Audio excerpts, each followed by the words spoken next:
Hey guys, this is Christy Neese, and I just wanted to share with you something that God has been speaking to me today.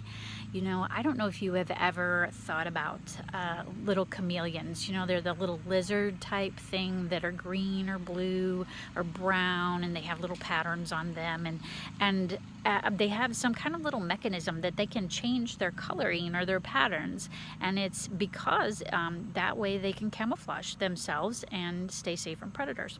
But what it is they're blending into the world that they live in.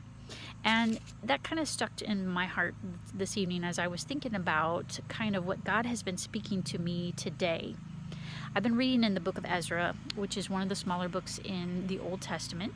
It's about a story about the Israelite people who have been in captivity, and now they are coming back to Jerusalem, and they are coming back to rebuild the wall and the city.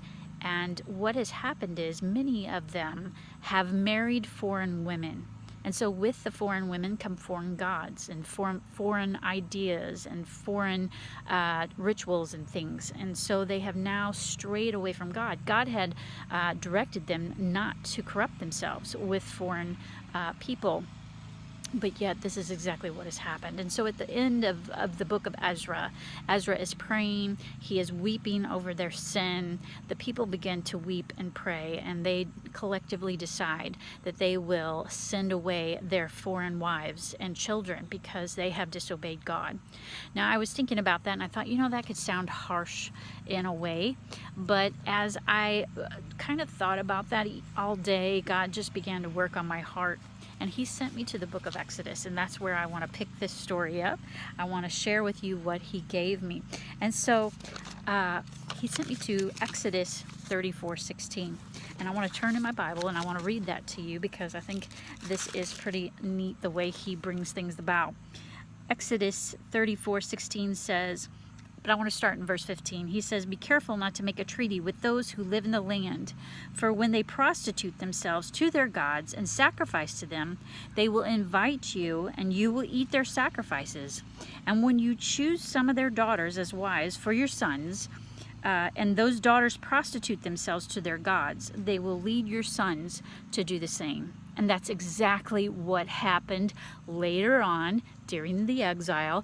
They prostituted themselves, or they married up to women who were foreign women who brought in foreign gods. And so now they were kind of watering down the gospel, or they were watering down their faith, because now they were intermingling some of those rituals with godly rituals, and so it was just not pure any longer. And so they had done exactly what God had told them not to do. But then as I was reading that, God led me back a chapter before that in verse 33, and this is a situation where Moses, if you remember, Moses is the one who led the children out of, or the people, they call them children, led the children out of Egypt, and he's the one that had the 10 Commandments. Now he is talking with God, and he's saying to God, who are you going to send with me to go with me to lead these people? And God says, I'm going to be with you. But here's what Moses asks the Lord. And I want you to catch this. All right, so in chapter 33, verse 16, he says this: "How will anyone know that you are pleased with me and with your people unless you go with us? What else will distinguish me and your people from all the other people on the face of the earth?" Let me read that again. "What else will distinguish me and your people from all the other people on the face of the earth?"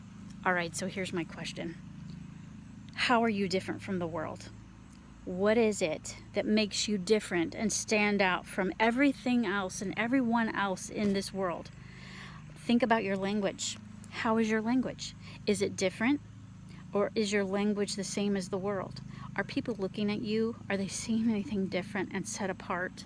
Or are they seeing what the world is doing and saying? What about your actions? Are they different from the world? Or are they like God? Are they godly or are they worldly? What about your attitudes? Are they godly or are they worldly?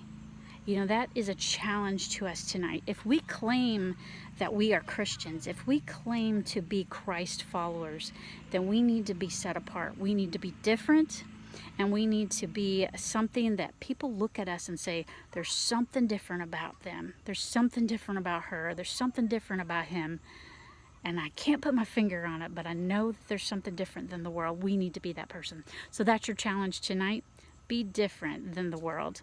All right, talk to you later.